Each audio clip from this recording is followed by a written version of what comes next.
2025년 12월 남미 대륙의 긴장은 극에 달해 있었습니다. 베네수엘라의 새 정권은 미국의 경제 제재로 무너진 자국 경제에 대한 보복 심리를 노골적으로 드러내고 있었습니다. 하지만 미국 본토를 직접 건드릴 수는 없었죠. 그들이 선택한 것은 남미에서 가장 친미 성향이 강한 나라, 바로 아르헨티나였습니다. 베네수엘라 군부는 몇 달 전 중국으로부터 VT-4 MBT 3000 주력 전차 20대를 극비디에 도입했습니다. 52톤급의 이 전차는 중국이 러시아 T-90 계열을 기반으로 개발한 제3세대 전차로 125mm 활강포와 복합장갑을 갖추고 있었습니다. 베네수엘라 군부는 이 철의 괴물들로 국경을 넘어 아르헨티나 북부의 살타 지역을 기습 점령한다면 친미 정권에게 확실한 본보기를 보일 수 있다고 판단했습니다. 작전명은 오페라시온 레이 델 노르테, 북쪽의 왕작전이었습니다. 한편 아르헨티나는 몇 년 전부터 노후화된 타무 전차를 대체할 차세대 주력 전차를 물색하고 있었습니다. 유럽의 레오파드 EA, 미국의 M1A2 에이브람스 등 여러 후보가 있었지만 최종적으로 선택된 것은 대한민국의 K2 흑표였습니다. 가격 대비 성능이 뛰어났고 무엇보다 실전 경험이 없는 남미 군대에게 필요한 것은 첨단 전자장비와 우수한 기동성이었습니다. 아르헨티나는 시범 도입 형식으로 5대의 K2 흑표를 구매했고 이 전차들은 불과 2달 전 부에노스아이레스 항구에 도착했습니다. 하지만 아무도 이 전차들이 이렇게 빨리 실전에 투입될 줄은 몰랐습니다.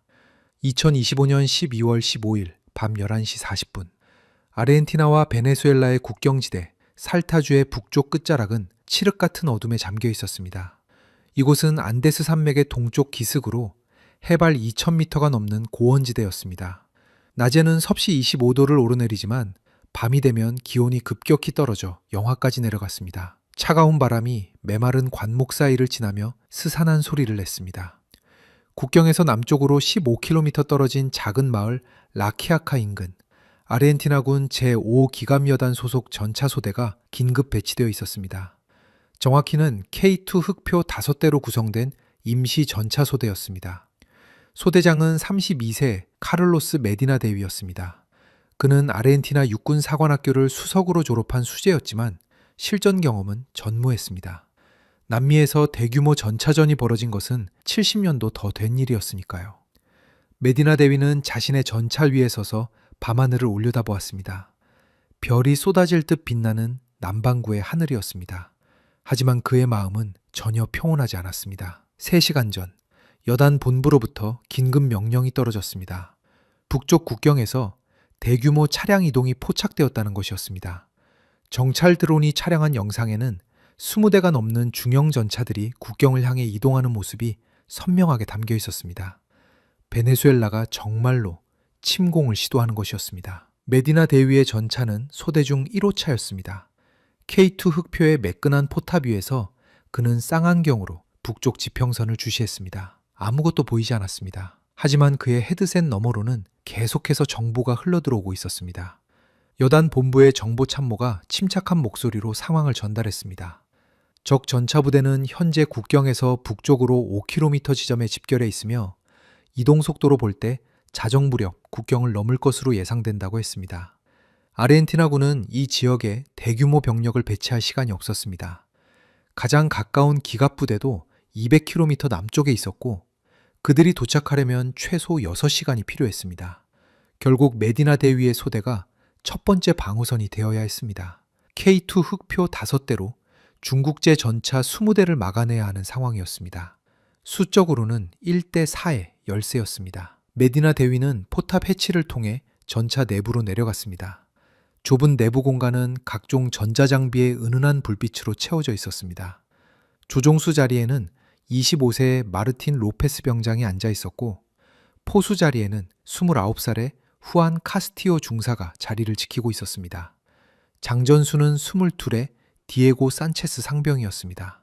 메디나 대위는 전차장 자리에 앉으며 내부 통신망을 통해 승무원들에게 말했습니다. 그는 목소리를 최대한 차분하게 유지하려 애썼지만 그의 손이 미세하게 떨리고 있다는 것을 스스로 느낄 수 있었습니다. 이것은 훈련이 아니었습니다. 실제 전투였습니다. 그리고 그들 5대의 전차가 실패한다면 베네수엘라군은 아무런 저항 없이 살타 지역으로 밀고 들어올 것입니다. 로페스 병장은 조종석에서 자신의 계기판을 점검하고 있었습니다. K2 흑표는 1500마력의 디젤 엔진을 장착하고 있었고 55톤의 차체를 시속 70km까지 가속시킬 수 있었습니다. 하지만 지금 그들에게 필요한 것은 속도가 아니라 정확성이었습니다. 그는 엔진 상태를 재확인했습니다. 모든 수치가 정상 범위 안에 있었습니다. 포수 카스티오 중사는 자신의 조준경 앞에 앉아 북쪽을 바라보고 있었습니다. K2 흑표의 주포는 155mm 55 구경장 활강포였습니다. 독일의 라인메탈이 개발한 L554를 기반으로 한국이 독자 개발한 이 포는 최대 사거리 5km에서도 관통력을 유지할 수 있었습니다. 카스티올로 중사는 훈련소에서 이 포의 위력을 직접 목격한 적이 있었습니다. 200m 거리에서 발사한 텅스텐 날개 안정 분리 철갑탄은 구형 타무전차의 전면 장갑을 마치 종이를 뚫듯 관통해버렸습니다. 하지만 오늘 밤 그들이 상대해야 할 것은 훈련용 표적이 아니었습니다. 장전수 산체스 상병은 탄약고를 점검하고 있었습니다. K2 흑표는 자동 장전 장치를 갖추고 있어서 전통적인 의미의 장전수는 필요 없었지만 탄약 관리와 비상시 수동 장전을 담당하는 승무원은 여전히 필요했습니다. 탄약고에는 KP 텅스텐 날개 안정 분리 철갑탄 20발과 KE 다목적 대전차 고폭탄 12발, 그리고 KEW 백린 연막탄 6발이 적재되어 있었습니다. 산체스 상병은 각 탄약의 신관을 하나씩 점검했습니다. 손에 땀이 배어나오기 시작했습니다. 그는 입술을 깨물었습니다. 두려움을 느끼는 것은 당연했습니다. 하지만 그것을 드러내서는 안 되었습니다. 밤 11시 55분, 메디나 대위의 헤드셋에서 여단본부의 목소리가 들려왔습니다. 적 전차부대가 국경선을 향해 이동을 시작했다는 것이었습니다. 속도는 시속 30km, 전투 대형을 유지한 채 전진하고 있다고 했습니다. 이동 속도와 거리를 계산하면 그들이 국경을 넘는 것은 정확히 자정이 될 것이었습니다. 메디나 대위는 소대 무전망을 열고 다른 4대의 전차에게 명령을 내렸습니다. 그는 자신의 목소리가 떨리지 않기를 바라며 또박또박 지시했습니다. 2호차부터 5호차까지 5대의 K2 흑표는 국경선에서 남쪽으로 8km 떨어진 능선에 위치를 잡았습니다. 이곳은 북쪽을 바라보는 완만한 경사면으로 전차의 차체를 숨기고 포탄만 노출시키는 해다운 위치를 취하기에 이상적이었습니다. 5대의 전차는 좌우로 200m 간격을 두고 일렬로 배치되었습니다. 메디나 대위의 1호차가 중앙에, 2호차와 3호차가 좌측에, 4호차와 5호차가 우측에 자리를 잡았습니다. 각 전차는 신중하게 위치를 조정하여 능선 뒤에 차체를 숨기고 포탑과 주포만 능선 위로 드러냈습니다. 이렇게 하면 적의 포탄으로부터 가장 취약한 차체 하부를 보호할 수 있었습니다. 로페스 병장은 조종 레버를 섬세하게 조작하여 전차를 정확한 위치에 멈춰 세웠습니다. K2 흑표의 유압 현가 장치가 작동하며 차체를 살짝 낮췄습니다. 이 능동형 현가 장치는 지형에 따라 차체의 높이와 각도를 자동으로 조절할 수 있었고 험한 지형에서도 안정적인 사격 플랫폼을 제공했습니다. 엔진 소리가 낮게 웅웅거리며 진동이 좁은 승무원실을 채웠습니다. 메디나 대위는 자신의 전차장 조준경을 통해 북쪽을 바라보았습니다. 파노라마 열상 조준경은 어둠 속에서도 선명한 영상을 제공했습니다. 화면은 흑백으로 표시되었고 따뜻한 물체는 밝게, 차가운 물체는 어둡게 나타났습니다. 지금은 아무것도 보이지 않았습니다. 차가운 암석과 메마른 관목들만이 화면을 채우고 있었습니다. 자정이 가까워지고 있었습니다. 메디나 대위는 손목시계를 확인했습니다. 11시 58분. 2분 후면 베네수엘라군이 국경을 넘을 것입니다. 그는 깊게 숨을 들이마셨습니다. 차가운 공기가 폐를 채웠습니다. 그의 심장이 빠르게 뛰고 있었습니다. 손바닥에 땀이 배어나왔습니다. 그는 장갑을 벗고 바지에 손을 닦았습니다. 2호차의 전차장인 라울 페레스 중위의 목소리가 무전망을 타고 들려왔습니다. 그는 메디나 대위의 사관학교 동기였고 가장 친한 친구였습니다. 페레스 중위는 침착한 목소리로 물었습니다. 자신의 전차는 준비가 완료되었으니 명령만 기다리겠다고 했습니다. 메디나 대위는 짧게 대답했습니다. 그는 다른 전차들에게도 준비 상태를 확인했습니다. 3호차, 4호차, 5호차 모두 준비 완료를 보고했습니다. 5대의 K2 흑표는 이제 완전한 전투 태세를 갖추었습니다. 자정 정각. 메디나 대위의 헤드셋에서 여단 본부의 긴급 통신이 들어왔습니다. 적 전차 부대가 국경을 넘었다는 것이었습니다. 20대의 VT4 MBT 3000이 아르헨티나 영토로 진입했습니다.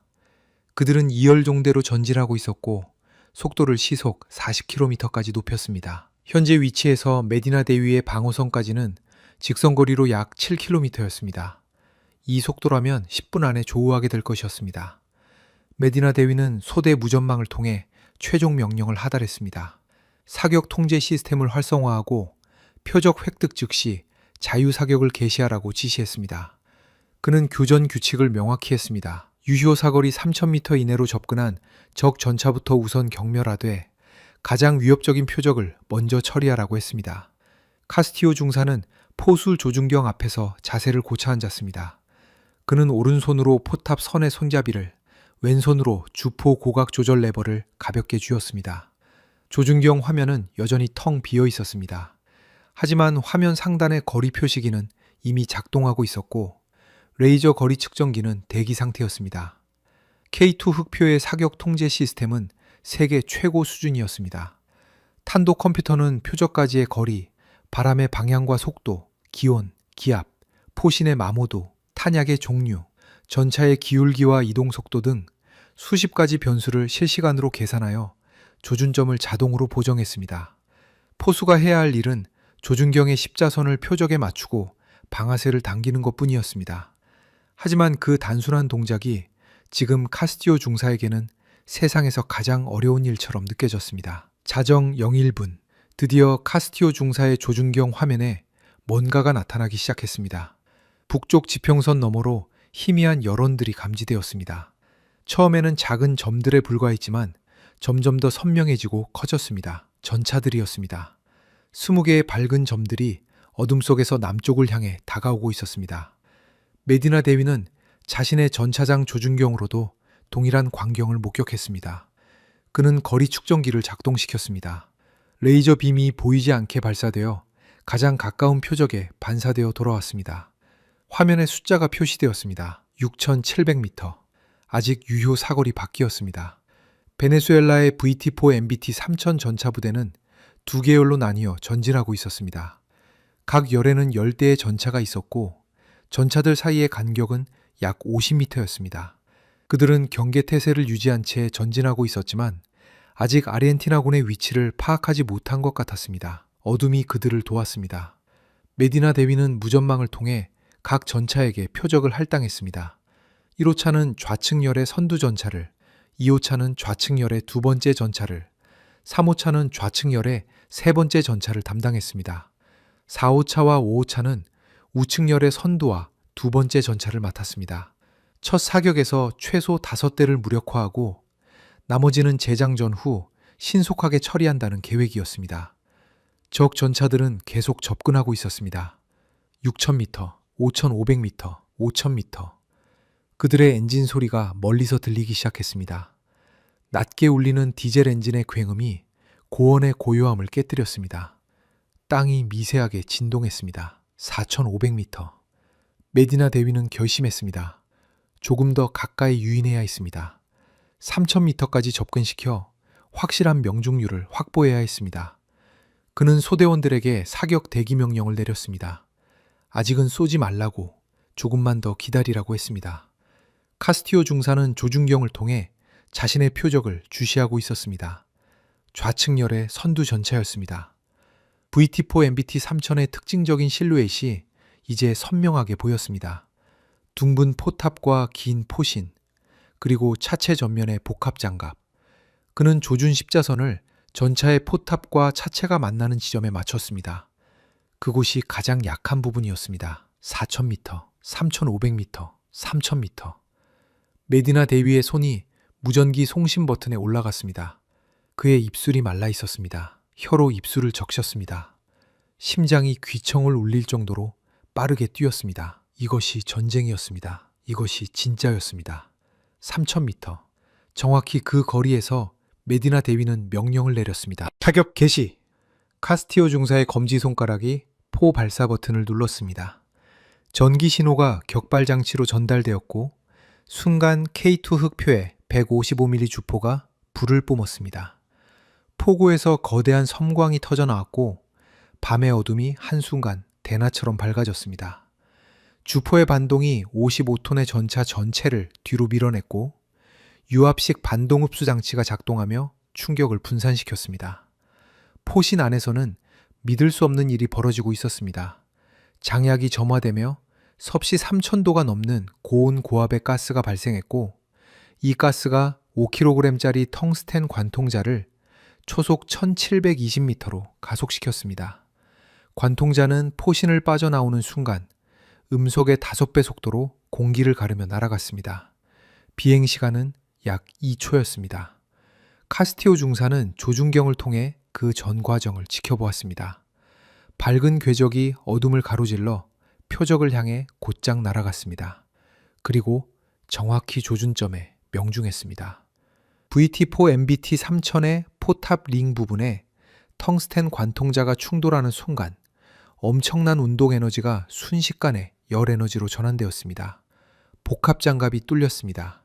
관통자는 세라믹과 강철로 이루어진 다층 장갑을 마치 버터를 가르듯 관통했습니다. 전차 내부로 진입한 관통자와 튀어나온 장갑 파편들은 섭씨 2000도가 넘는 온도로 가열되어 있었습니다.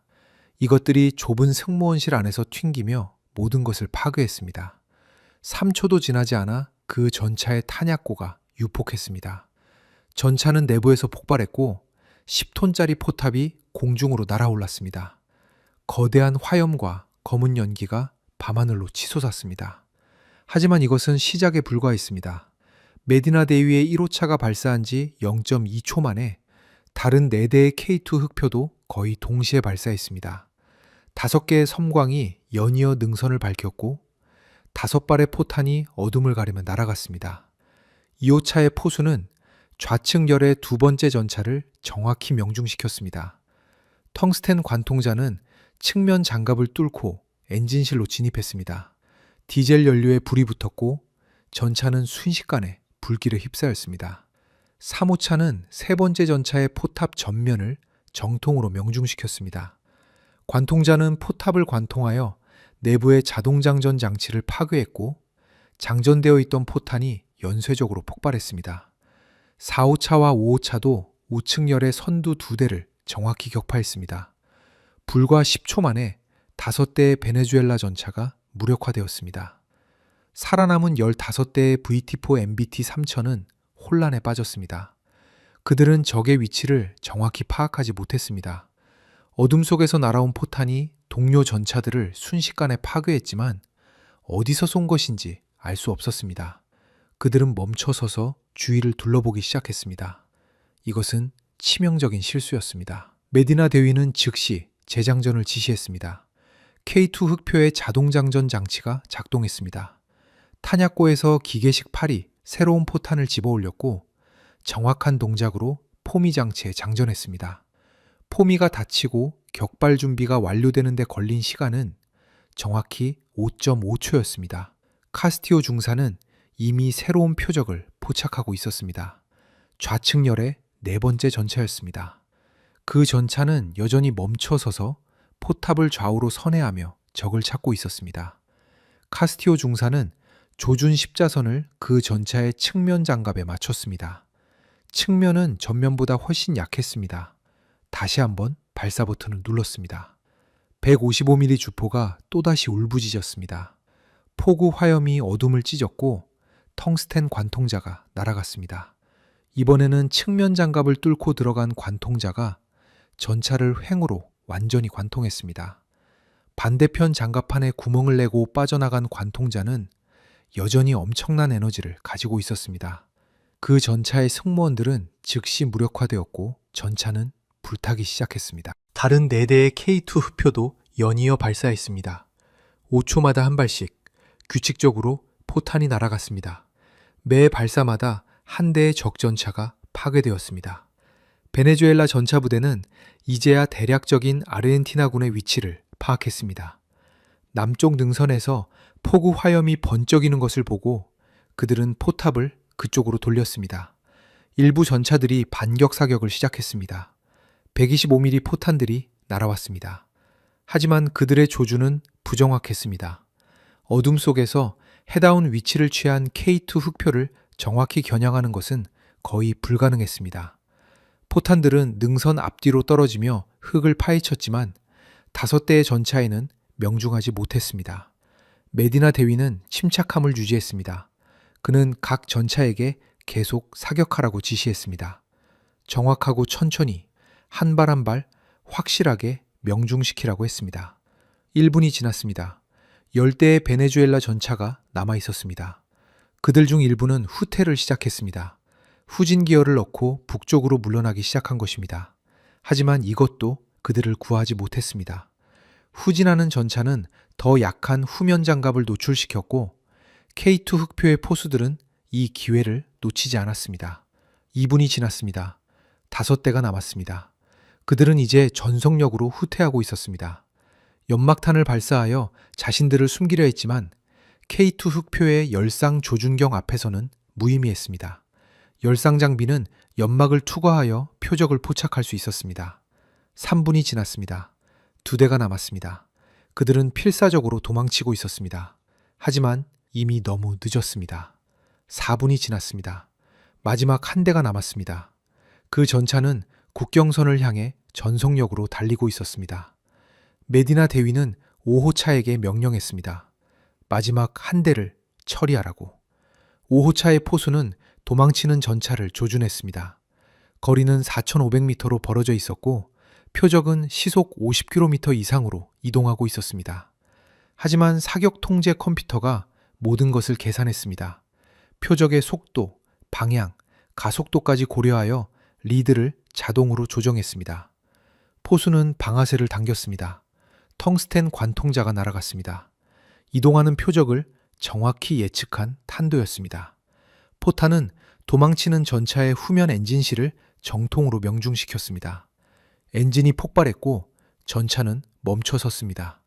해치가 열리고 승무원들이 기어나와 어둠 속으로 도망쳤습니다. 메디나 대위는 조준경에서 눈을 떼고 깊게 숨을 내쉬었습니다. 그의 손이 떨리고 있었습니다. 아드레날린이 온몸을 타고 흐르고 있었고 심장은 여전히 미친 듯이 뛰고 있었습니다. 그는 두 손으로 얼굴을 감싸 쥐었습니다. 차가운 땀이 이마에서 흘러내렸습니다. 북쪽 평원은 지옥으로 변해 있었습니다. 20대의 VT4 MBT 3000 전차 중 18대가 완전히 파괴되었고 나머지 2대는 심각하게 손상되어 움직일 수 없는 상태였습니다. 여기저기서 화염이 치솟았고 검은 연기 기둥들이 밤하늘을 향해 솟아올랐습니다. 이따금 탄약이 유폭하는 소리가 들렸습니다. 둔탁한 폭발음이 고원을 가로질러 메아리쳤습니다. 전투가 시작된 지 불과 5분도 채 지나지 않았습니다. 메디나 대위는 내부 통신망을 통해 승무원들에게 물었습니다. 모두 무사한지, 전차에 피해는 없는지 확인했습니다. 로페스 병장이 먼저 대답했습니다. 자신은 괜찮고 전차의 모든 시스템도 정상이라고 했습니다. 카스티오 중사는 잠시 침묵하다가 대답했습니다. 그의 목소리가 약간 떨리고 있었습니다. 괜찮다고. 모든 게 정상이라고 했습니다. 산체스 상병은 대답하지 않았습니다. 메디나 대위가 다시 불렀습니다. 산체스, 들리는가? 상태를 보고하라. 잠시 후 산체스 상병의 목소리가 들렸습니다. 그는 숨을 헐떡이고 있었습니다. 죄송합니다, 대위님. 괜찮습니다. 단지 조금 놀랐을 뿐입니다. 그의 목소리에서 공포가 느껴졌습니다. 22의 젊은 병사가 방금 처음으로 실제 전투를 경험한 것이었습니다. 메디나 대위는 부드럽게 말했습니다. 괜찮다, 산체스. 우리 모두 그렇다. 심호흡을 하고 진정해라. 잘 해냈다. 정말 잘 해냈어. 그는 소대 무전망을 열고 다른 전차들에게 상황을 확인했습니다. 2호차의 페레스 중위가 먼저 응답했습니다. 그의 목소리는 흥분으로 떨리고 있었습니다. 우리는 무사합니다, 대위. 적중탄 없음. 전차 상태 양호합니다. 믿을 수가 없습니다. 정말 믿을 수가 없어요. 3호차, 4호차, 5호차도 차례로 보고했습니다. 5대의 K2 흑표 모두 무사했습니다. 베네수엘라군이 발사한 수십 발의 125mm 포탄 중 단 한 발도 명중하지 못했습니다. 어둠과 거리 그리고 헬다운 위치가 그들을 보호했습니다. 반면 적군은 전멸했습니다. 일방적인 학살이었습니다. 메디나 대위는 여단 본부에 전투 결과를 보고했습니다.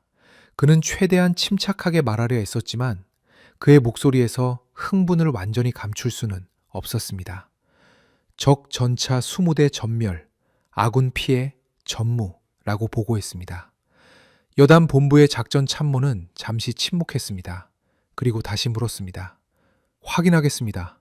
적 전차 20대 격파, 아군 손실 없음 맞습니까? 메디나 대위는 확인했습니다. 정확합니다. 적 주력 전차 20대 완파, 아군 전차 전부 무손상입니다. 무전기 너머로 환호성이 들렸습니다. 여단 본부의 지휘소에 있던 참모들이 박수를 치고 있었습니다. 작전 참모는 흥분된 목소리로 말했습니다. 훌륭합니다, 메디나 대위. 정말 훌륭합니다. 정과를 확인하고 현 위치를 유지하십시오. 증원부대가 새벽까지 도착할 것입니다. 메디나 대위는 이해했다고 답하고 무전을 끊었었습니다. 그는 전차장 조준경을 통해 다시 한번 북쪽 평원을 바라보았습니다. 불타는 전차들이 여전히 화염에 휩싸여 있었습니다. 뜨거운 금속이 타는 독특한 냄새가 바람을 타고 희미하게 전해져 왔습니다. 그는 갑자기 구역질이 치밀어 오르는 것을 느꼈습니다. 저 불타는 전차들 안에는 사람들이 있었습니다. 자신과 같은 군인들이 누군가의 아들이고 형제이고 아버지였을 사람들이 있었습니다. 그들은 지금 모두 죽었거나 끔찍한 화상을 입었을 것입니다. 메디나 대위는 고개를 저으며 그런 생각을 떨쳐냈습니다. 그들이 먼저 쳐들어온 것입니다. 그들이 국경을 넘어 아르헨티나를 침공한 것입니다. 자신은 조국을 지킨 것뿐입니다. 그는 스스로에게 그렇게 말했습니다.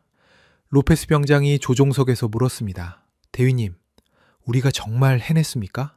정말로 20대를 다 격파한 겁니까? 메디나 대위는 잠시 생각하다가 대답했습니다. 그렇다, 우리가 해냈다. 5대로 20대를 막아냈어. 믿기지 않지만 사실이야. 카스티오 중사가 포수석에서 말했습니다. 이 전차 덕분입니다. K2가 아니었다면 불가능했을 겁니다. 사격 통제 시스템이 완벽했어요. 조준만 하면 컴퓨터가 알아서 다 계산해줬습니다. 거리, 바람, 온도 전부 다요. 산체스 상병이 탄약고에서 말했습니다. 그리고 포탄도요. 텅스텐 관통자가 정말 대단했습니다. 그들의 장갑을 종이처럼 뚫어버렸어요. 메디나 대위는 고개를 끄덕였습니다. 맞는 말이었습니다. K2 흑표가 아니었다면, 한국의 기술이 아니었다면 오늘 밤의 결과는 완전히 달랐을 것입니다. 그들이 타고 있던 것이 구형 타무 전차였다면 아마도 첫 교전에서 전멸했을 것입니다. 하지만 그는 승무원들에게 말했습니다. 기술도 중요하지만 결국 전투를 승리로 이끈 것은 우리들이다. 전차는 도구일 뿐이야. 그것을 사용하는 사람이 중요한 거지. 여러분 모두 훌륭했어. 침착하게, 정확하게, 훈련받은 대로 해냈어. 자랑스럽게 생각해. 승무원들은 대답하지 않았습니다. 하지만 좁은 승무원실 안에서 서로를 바라보며 미소 지었습니다. 그들은 살아남았습니다. 그리고 승리했습니다. 자정 15분. 메디나 대위는 해치를 열고 전차 밖으로 나왔습니다. 차가운 밤 공기가 얼굴을 때렸습니다. 그는 깊게 숨을 들이마셨습니다. 화약 냄새와 불타는 금속 냄새가 섞여 있었지만 그래도 좁은 전차 안보다는 나았습니다. 다른 전차들에서도 전차장들이 밖으로 나오고 있었습니다. 페레스 중위가 자신의 2호차에서 내려 메디나 대위로 향해 걸어왔습니다. 그는 여전히 흥분한 표정이었습니다. 페레스 중위는 메디나 대위에게 다가와 말했습니다. 카를로스, 우리가 해냈어. 정말로 해냈다고. 메디나 대위는 고개를 끄덕이며 친구의 어깨를 두드렸습니다. 그렇다, 라울. 우리가 해냈어. 두 사람은 북쪽을 바라보았습니다. 불타는 전차들의 화염이 평원을 밝히고 있었습니다. 마치 거대한 모닥불들이 늘어서 있는 것 같았습니다. 검은 연기가 별빛을 가렸습니다. 페레스 중위가 조용히 말했습니다. 저기 안에 사람들이 있었어. 메디나 대위는 잠시 침묵하다가 대답했습니다. 알아. 하지만 그들이 먼저 왔어. 우리 땅을 침략하려 했지. 우리는 선택의 여지가 없었어. 페레스 중위는 고개를 끄덕였습니다. 알아. 하지만 이게 전쟁이구나. 훈련과는 완전히 다르네. 메디나 대위는 아무 말도 하지 않았습니다. 그도 같은 생각을 하고 있었습니다. 훈련소에서 표적을 맞추는 것과 실제 전차를, 그 안에 사람이 타고 있는 전차를 파괴하는 것은 완전히 다른 일이었습니다. 3호차, 4호차, 5호차의 전차장들도 하나둘 밖으로 나와 모여들었습니다. 5명의 장교들은 능선 위에 서서 전장을 내려다보았습니다. 아무도 말하지 않았습니다. 각자 자신의 생각에 잠겨 있었습니다. 5호차의 전차장인 후안 로드리게스 소위가 입을 열었습니다. 그는 가장 어린 장교로 이제 막 26이 되었습니다. 그는 떨리는 목소리로 물었습니다. 우리가 정말 옳은 일을 한 겁니까? 메디나 대위는 젊은 소위를 바라보았습니다. 그의 눈에는 혼란과 의심이 가득했습니다. 메디나 대위는 단호하게 말했습니다. 그렇다, 로드리게스. 우리는 옳은 일을 했어. 저들이 이 국경을 넘어 우리 마을로, 우리 도시로 들어왔다면 무슨 일이 벌어졌겠어. 민간인들이 죽었을 거야. 우리 국민들이 희생되었을 거라고. 우리는 그들을 지킨 거야. 그게 우리의 임무고 의무야. 로드리게스 소위는 천천히 고개를 끄덕였습니다. 하지만 그의 눈에서 혼란이 완전히 사라진 것은 아니었습니다. 4호차의 전차장인 마르코스 실바 중위가 말했습니다. 대위님, 말이 맞습니다. 우리는 방어한 겁니다. 침략자들을 막아낸 거예요. 그리고 솔직히 말하면 저들이 이렇게 쉽게 무너질 줄은 몰랐습니다. K2의 성능이 정말 압도적이었어요. 메디나 대위는 동의했습니다. 맞아. 기술적 우위가 엄청났어. 우리의 열상 조준경, 사격 통제 시스템, 포와 탄약, 모든 면에서 우리가 앞섰어. 그들은 우리를 보지도 못했어. 제대로 조준하지도 못했고 일방적이었지. 페레스 중위가 덧붙였습니다. 그리고 전술도요. 헬다운 위치를 잡은 게 결정적이었습니다. 우리는 포탄만 노출시켰고 그들은 전차 전체를 드러내고 움직이고 있었죠. 거리도 우리가 선택했고요. 모든 조건이 우리에게 유리했습니다. 메디나 대위는 고개를 끄덕였습니다.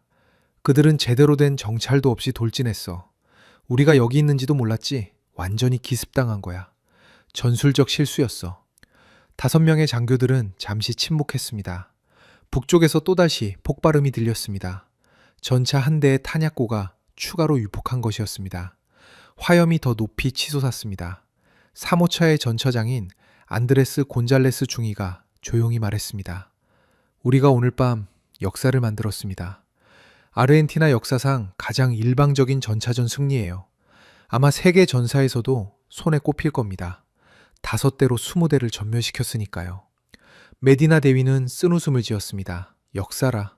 우리는 그저 살아남으려고 했을 뿐인데. 페레스 중위가 말했습니다. 하지만 결과는 역사가 될 겁니다. K2 흑표의 첫 실전이자 완벽한 승리. 한국의 무기 제조사들이 좋아하겠네요. 메디나 대위는 고개를 끄덕였습니다. 그것도 사실이었습니다. 오늘 밤의 전투는 K2 흑표의 수출 전망을 크게 밝게 만들 것입니다. 5대로 중국제 전차 20대를 격파했다는 실전 기록은 그 어떤 광고보다 강력할 것입니다. 남미의 다른 나라들, 동남아시아, 중동, 아프리카까지 K2에 관심을 가질 것입니다. 하지만 지금 그것은 중요하지 않았습니다.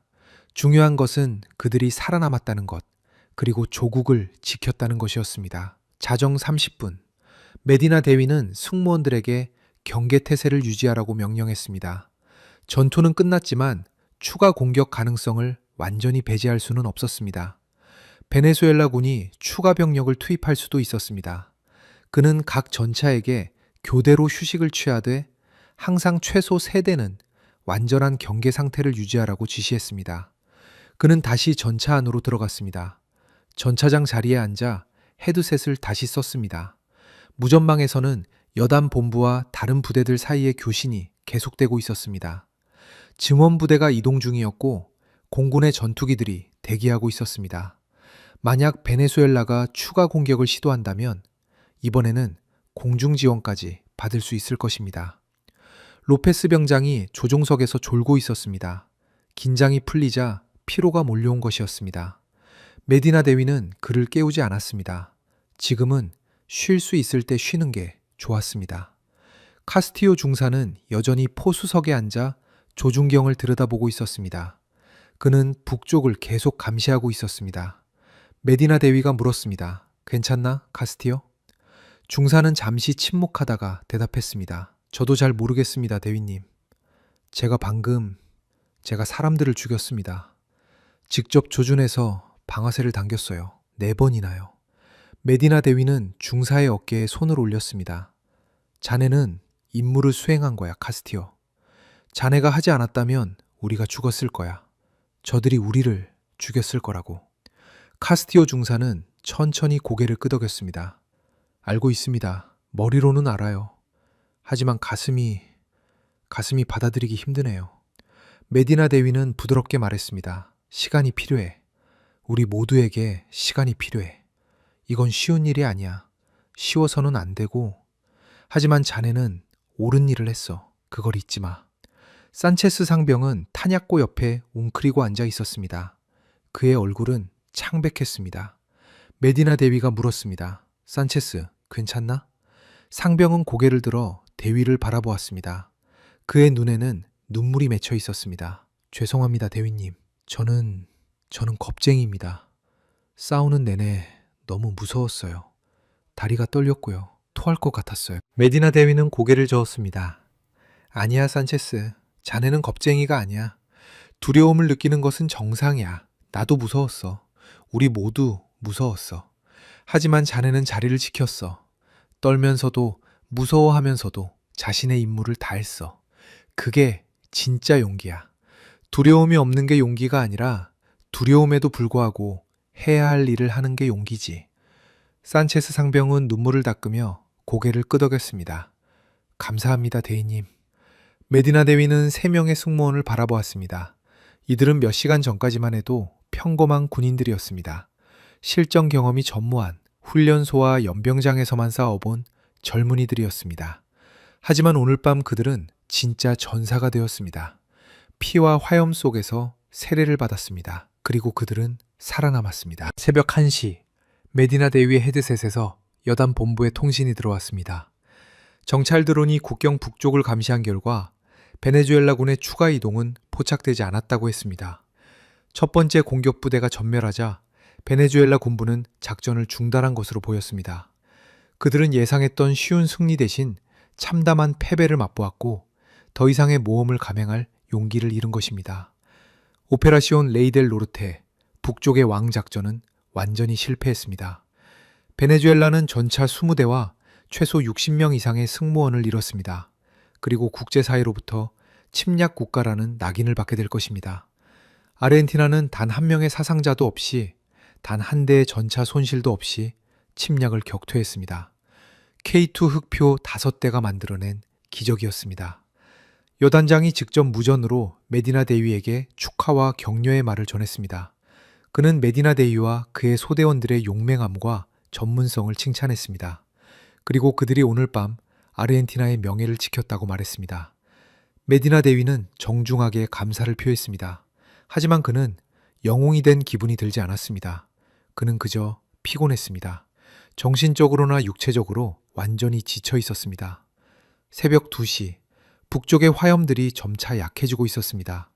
타버릴 만큼 다 탄 전차들은 이제 검게 그을린 철 덩어리로 변해가고 있었습니다. 연기는 여전히 피어오르고 있었지만 이전만큼 짙진 않았습니다. 메디나 대위는 전차 밖으로 나와 능선 위에 앉았습니다. 차가운 땅의 감촉이 느껴졌습니다. 그는 하늘을 올려다보았습니다. 별들이 여전히 빛나고 있었습니다. 남십자성이 남쪽 하늘에서 반짝였습니다. 몇 시간 전과 똑같은 하늘이었습니다. 하지만 세상은 변했습니다. 아니, 정확히는 그 자신이 변했습니다. 메디나 대위는 더 이상 전투를 경험하지 못한 평화시의 장교가 아니었습니다. 그는 이제 실전을 치른 군인이었습니다. 적을 격파하고 승리를 거둔 전사였습니다. 그는 자신의 손을 바라보았습니다. 이 손으로 그는 명령을 내렸고 그 명령으로 수십 명이 목숨을 잃었습니다. 그것이 옳은 일이었다는 것을 머리로는 알고 있었습니다. 하지만 가슴 한구석에는 무거운 돌덩이 같은 것이 자리 잡았습니다. 페레스 중위가 다가와 그의 옆에 앉았습니다. 두 친구는 말없이 나란히 앉아 밤하늘을 바라보았습니다. 한참 후에 페레스 중위가 조용히 말했습니다. 카를로스, 우리는 변했어. 메디나 대위는 고개를 끄덕였습니다. 알아. 돌이킬 수 없이 변했어. 페레스 중위가 물었습니다. 후회해? 메디나 대위는 잠시 생각했습니다. 그리고 대답했습니다. 아니, 후회하지 않아. 우리는 해야 할 일을 했어. 하지만 쉽지는 않네. 페레스 중위가 말했습니다. 쉬워서는 안 되지. 사람을 죽이는 게 쉬워진다면 그때는 우리가 괴물이 되는 거야. 두 사람은 다시 침묵했습니다. 멀리서 코요테의 울음소리가 들렸습니다. 새벽이 가까워지고 있었습니다. 새벽 3시, 증원부대가 도착하기 시작했습니다. 먼저 기계화 보병 중대가 장갑차를 타고 나타났고 이어서 추가 전차부대가 도착했습니다. 여단의 주력이 전진 배치되고 있었습니다. 새로 도착한 지휘관들과 참모들은 메디나 대위의 소대가 이룬 전과를 보고 놀라움을 감추지 못했습니다. 그들은 북쪽 평원에 펼쳐진 전차 잔해들을 보며 고개를 저었습니다. 한 중령이 메디나 대위에게 다가와 말했습니다. 교과서에 실릴 만한 전투입니다, 대위. 완벽한 매복과 완벽한 실행이었어요. 메디나 대위는 겸손하게 대답했습니다. 저희는 운이 좋았을 뿐입니다, 중령님. 그리고 좋은 장비를 가지고 있었고요. 중령은 고개를 저었습니다. 아닙니다. 운이 아니에요. 전술과 기술, 그리고 용기의 결합이었습니다. 대위와 소대원들은 자랑스러워해도 됩니다. 새벽 4시, 동쪽 하늘이 조금씩 밝아오기 시작했습니다. 길고 긴 밤이 끝나가고 있었습니다. 메디나 대위는 자신의 전차 위에 올라가 마지막으로 북쪽을 바라보았습니다. 새벽빛 속에서 파괴된 전차들의 모습이 더욱 선명하게 드러났습니다. 검게 그을린 포탑들, 찢어진 장갑판들, 바닥에 흩어진 궤도들, 전쟁의 참혹한 흔적들이었습니다. 하지만 동시에 그것은 승리의 증거이기도 했습니다. 아르헨티나가, 그의 소대가, 그가 이룬 승리의 증거. 로페스 병장이 전차 안에서 올라와 물었습니다. 대위님, 이제 우리는 어떻게 되는 겁니까? 메디나 대위는 미소 지었습니다. 교대하고 후방으로 가서 쉴 거야. 뜨거운 식사를 하고 샤워를 하고 제대로 잠을 잘 거야. 로페스 병장이 말했습니다. 좋네요. 침대가 정말 그리울 것 같습니다. 카스티오 중사와 산체스 상병도 밖으로 나왔습니다. 4명의 승무원은 자신들의 전차 위에 나란히 서서 떠오르는 태양을 바라보았습니다. 산체스 상병이 조용히 말했습니다. 우리가 살아남았네요. 메디나 대위는 고개를 끄덕였습니다. 그래, 우리가 살아남았어. 그리고 이겼어. 카스티오 중사가 말했습니다. K2 흑표 덕분입니다. 이 전차가 우리를 살렸어요.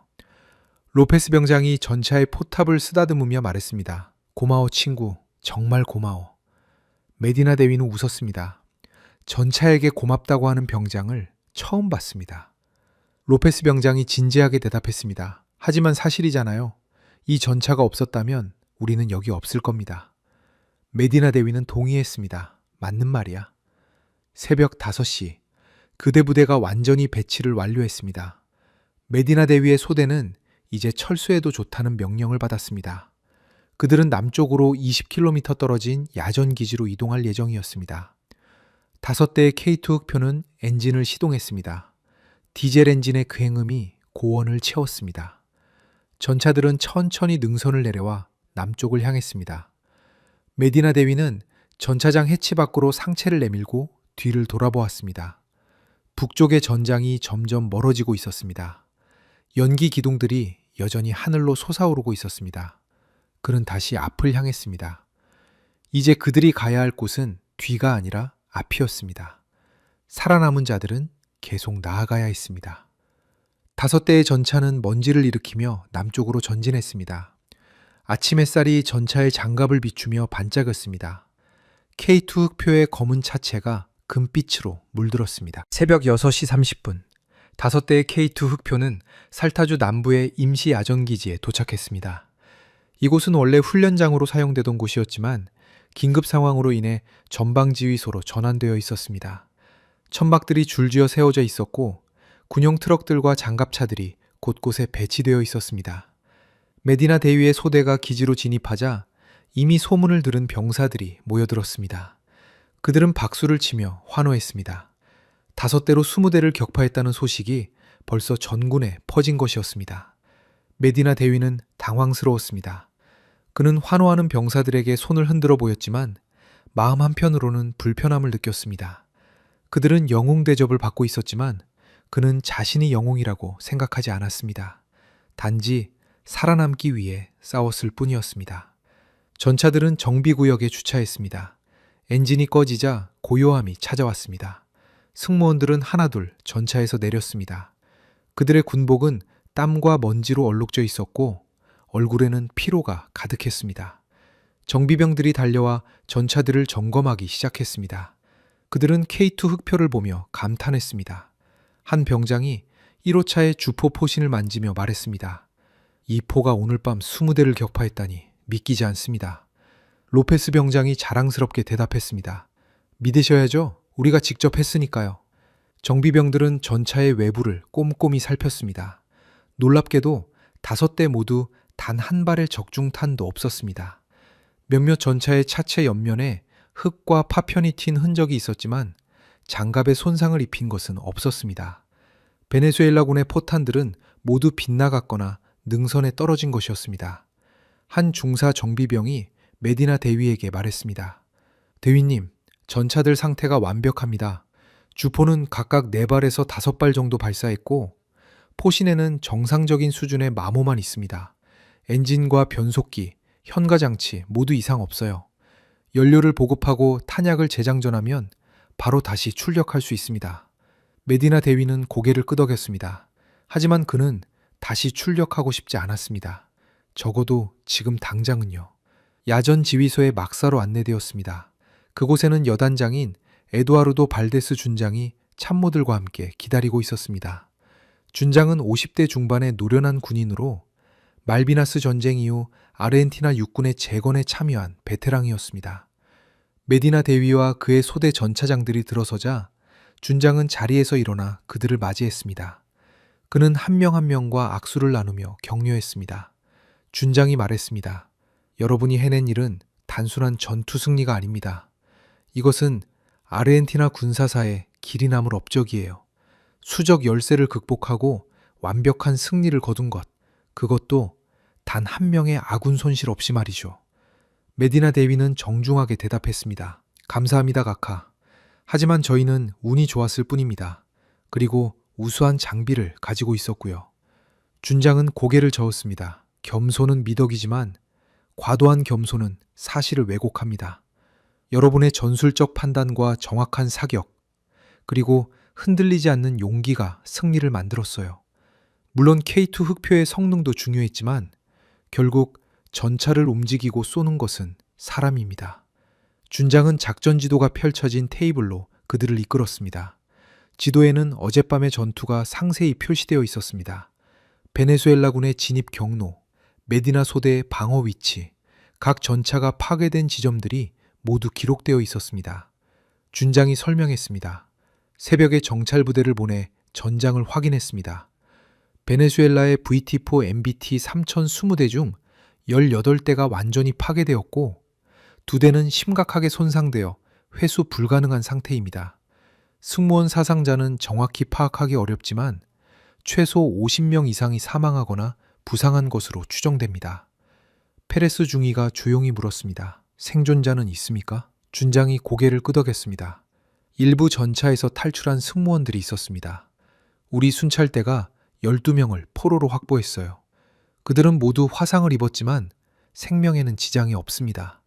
야전 병원에서 치료받고 있죠. 메디나 대위는 안도의 한숨을 쉬었습니다. 적어도 모두가 죽은 것은 아니었습니다. 일부는 살아남았습니다. 준장이 계속 말했습니다. 베네수엘라 정부는 아직 공식적인 입장을 발표하지 않았습니다. 하지만 우리 정보부에 따르면 그들 내부에서 큰 혼란이 일고 있다고 합니다. 이번 작전을 주도했던 국방장관과 육군 참모총장이 해임될 것으로 보입니다. 참모 한 명이 덧붙였습니다. 국제사회의 반응도 우리에게 유리합니다. 유엔 안전보장이사회가 긴급 회의를 소집했고 대부분의 국가들이 베네수엘라의 침략 행위를 규탄하고 있습니다. 미국과 유럽연합은 추가 제재를 검토 중입니다. 준장이 메디나 대위를 바라보며 말했습니다. 그리고 대위, 여러분의 전투는 또 다른 의미를 가지게 되었습니다. K2 흑표의 첫 실전 기록이자 완벽한 성공 사례가 된 겁니다. 한국 정부와 방산업체들이 큰 관심을 보이고 있어요. 메디나 대위는 예상했던 바였습니다. 어젯밤 전투의 결과는 단순히 군사적 의미를 넘어서 정치적, 경제적 파장을 일으킬 것이었습니다. 준장이 말을 이었습니다. 한국의 현대로템 관계자들이 내일 이곳을 방문합니다. 여러분의 전투를 분석하고 전차의 성능을 평가하기 위해서죠. 그들은 여러분과 인터뷰를 하고 싶어 합니다. 페레스 중위가 물었습니다. 저희가 협조해야 합니까? 준장이 고개를 끄덕였습니다. 가능한 범위에서요. 군사기밀에 해당하지 않는 내용이라면 솔직하게 이야기해도 좋습니다. 이것은 우리 양국 관계에도 도움이 될 겁니다. 새벽 7시, 브리핑이 끝나고 메디나 대위와 서대원들은 드디어 휴식을 취할 수 있게 되었습니다. 그들은 숙소 천막으로 안내되었고 거기에는 침낭과 간이 침대가 준비되어 있었습니다. 하지만 잠들기 전에 그들에게는 한 가지 할 일이 더 있었습니다. 샤워였습니다. 24시간 넘게 전차 안에서 지낸 그들의 몸은 땀과 먼지로 범벅이 되어 있었습니다. 야전 샤워 시설은 간단한 구조물이었지만 그들에게는 5성급 호텔의 욕실처럼 느껴졌습니다. 미지근한 물이었지만 상관없었습니다. 물줄기가 몸을 타고 흐르며 하루 동안의 긴장과 공포 그리고 피로를 씻어내는 것 같았습니다. 로페스 병장은 샤워를 하며 노래를 불렀습니다.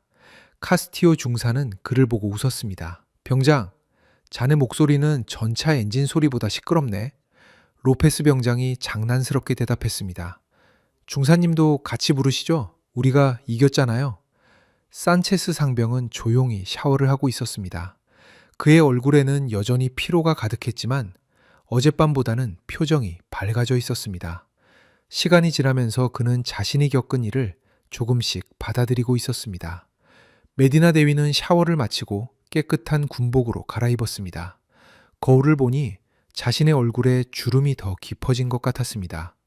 하룻밤 사이에 나이를 몇 살 더 먹은 기분이었습니다. 새벽 8시, 그들은 마침내 침대에 누울 수 있었습니다. 간이 침대는 불편했지만 그들에게는 세상에서 가장 편안한 침대처럼 느껴졌습니다. 메디나 대위는 침낭 속으로 들어가며 깊은 한숨을 쉬었습니다. 온몸의 근육이 풀어지는 것을 느꼈습니다. 그는 눈을 감았습니다. 하지만 잠은 쉽게 오지 않았습니다. 눈을 감으면 어젯밤의 장면들이 떠올랐습니다. 조준경 속의 적 전차들, 날아가는 포탄의 궤적, 폭발하는 화염들, 그리고 무엇보다 자신이 방아쇠를 당기라고 명령했던 그 순간들이 계속 반복되었습니다. 메디나 대위는 눈을 떴습니다. 천막의 천장이 보였습니다. 그는 다시 눈을 감았습니다.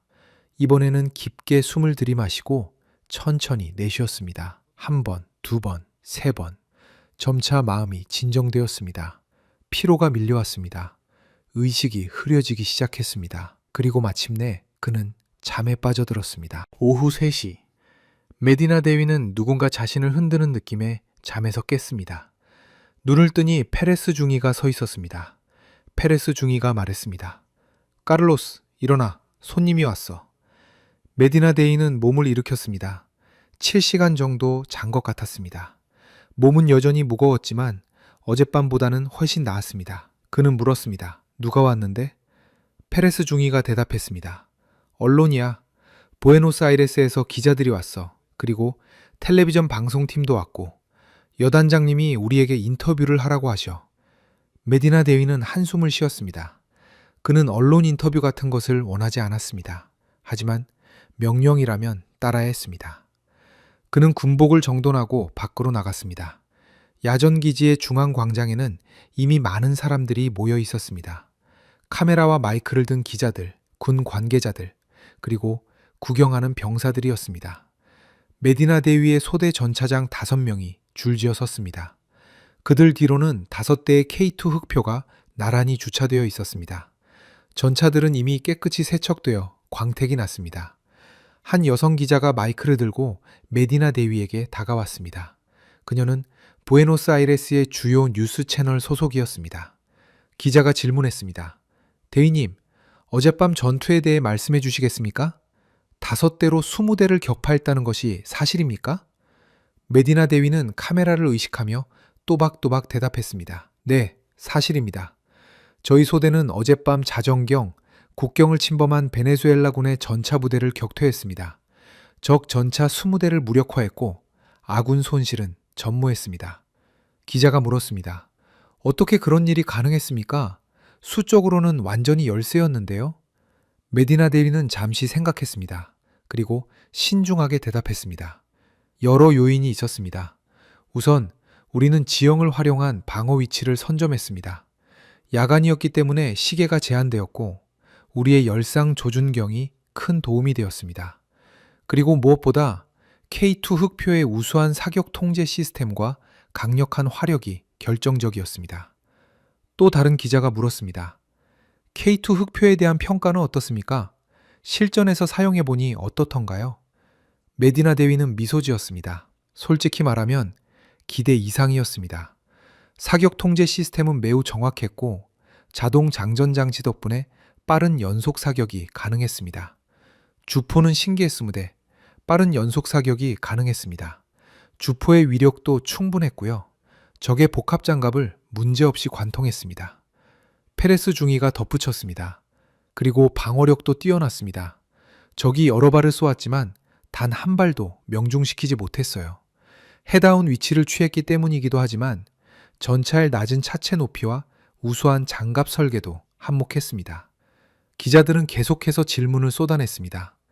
전투 당시의 심정은 어땠는지, 두렵지 않았는지, 앞으로의 계획은 무엇인지. 메디나 대위와 다른 전차장들은 최대한 정직하고 겸손하게 대답했습니다. 한 기자가 카스티오 중사에게 물었습니다. 중사님은 포수로서 직접 사격을 담당하셨는데요. 실제로 적 전차를 격파하는 순간 어떤 기분이었습니까? 카스티오 중사는 잠시 침묵했습니다. 그의 얼굴에 복잡한 감정이 스쳐 지나갔습니다. 그리고 조심스럽게 대답했습니다. 솔직히 말하면 기쁘진 않았습니다. 저는 사람을 다치게 하고 싶지 않았어요. 하지만 그것이 제 임무였고 그렇게 하지 않으면 제 동료들이, 제 나라가 위험에 처할 것이었습니다. 그래서 했습니다. 하지만 자랑스럽다거나 기쁘다고 말할 수는 없습니다. 기자는 놀란 표정을 지었습니다. 그녀는 영웅적인 답변을 기대했던 것 같았습니다. 하지만 카스티오 중사의 솔직한 고백은 오히려 더 큰 울림을 주었습니다. 메디나 대위가 덧붙였습니다. 우리는 전쟁을 원하지 않습니다. 어떤 군인도 진짜 전쟁을 원하지 않아요.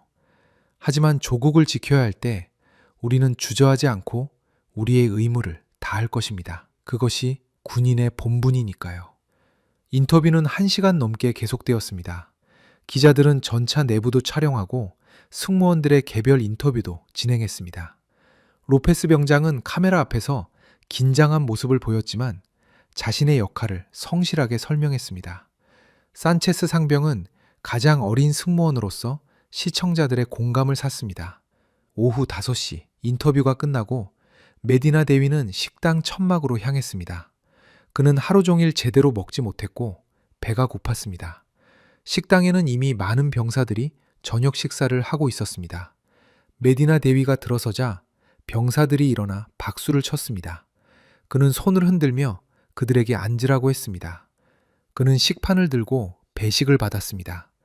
야전 식량이었지만 지금의 그에게는 최고의 요리처럼 느껴졌습니다. 스테이크와 감자, 샐러드와 빵. 그는 빈 테이블에 앉아 식사를 시작했습니다. 페레스 중위가 식판을 들고 그의 옆에 앉았습니다.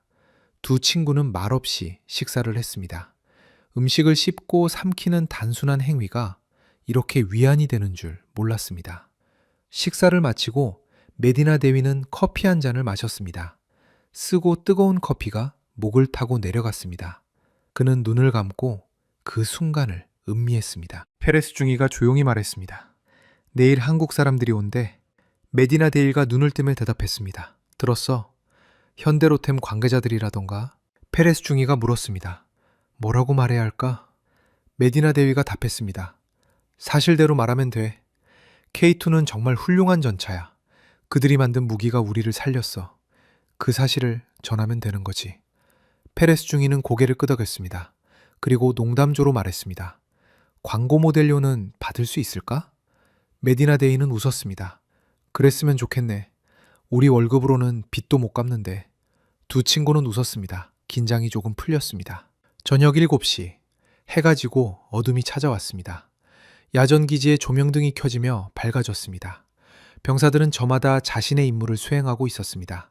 보초를 서는 이들, 장비를 정비하는 이들, 휴식을 취하는 이들. 메디나 데이는 기지 외곽을 천천히 걸었습니다. 차가운 밤 공기가 상쾌했습니다. 그는 멀리 북쪽을 바라보았습니다. 저 너머 70km 지점에 국경이 있었고 그 너머에는 베네수엘라가 있었습니다. 어젯밤 그곳에서 무슨 일이 벌어졌을까요? 베네수엘라의 가족들은 자신의 아들이, 남편이, 아버지가 돌아오지 않는다는 소식을 들었을 것입니다. 그들은 울고 있을 것입니다. 분노하고 슬퍼하고 절망하고 있을 것입니다. 메디나 대위는 가슴이 무거워졌습니다. 전쟁에는 승자와 패자가 있지만 결국 모두가 상처를 입습니다. 이기는 쪽도 지는 쪽도. 그는 고개를 저으며 그런 생각을 떨쳐냈습니다. 감상에 젖을 시간이 아니었습니다. 아직 전쟁이 끝난 것도 아니었습니다. 베네수엘라가 추가 공격을 하지 않는다는 보장도 없었습니다. 그는 숙소로 돌아왔습니다. 천막 안에서는 다른 소대 전차장들이 카드게임을 하고 있었습니다. 로페스 병장과 산체스 상병도 함께 있었습니다. 로페스 병장이 메디나 대위를 보고 말했습니다. 대위님, 같이 하시겠습니까? 메디나 대위는 미소 지으며 고개를 저었습니다. 아니, 너희들끼리 해. 나는 좀 쉬겠어. 그는 자신의 침대에 누웠습니다. 천막 천장을 바라보며 생각에 잠겼습니다. 앞으로 무슨 일이 벌어질까요? 이 전쟁은 어떻게 끝날까요? 그리고 자신의 소대원들은 무사히 살아남을 수 있을까요? 그는 알 수 없었습니다. 아무도 미래를 알 수 없었습니다. 하지만 한 가지는 확실했습니다. 무슨 일이 벌어지든 그들은 함께 맞서 싸울 것입니다. 그들은 이미 죽음의 문턱을 함께 넘어왔습니다. 그들은 이제 단순한 동료가 아니라 전우였습니다. 생사를 함께한 형제들이었습니다. 메디나 대위는 눈을 감았습니다. 이번에는 쉽게 잠이 왔습니다.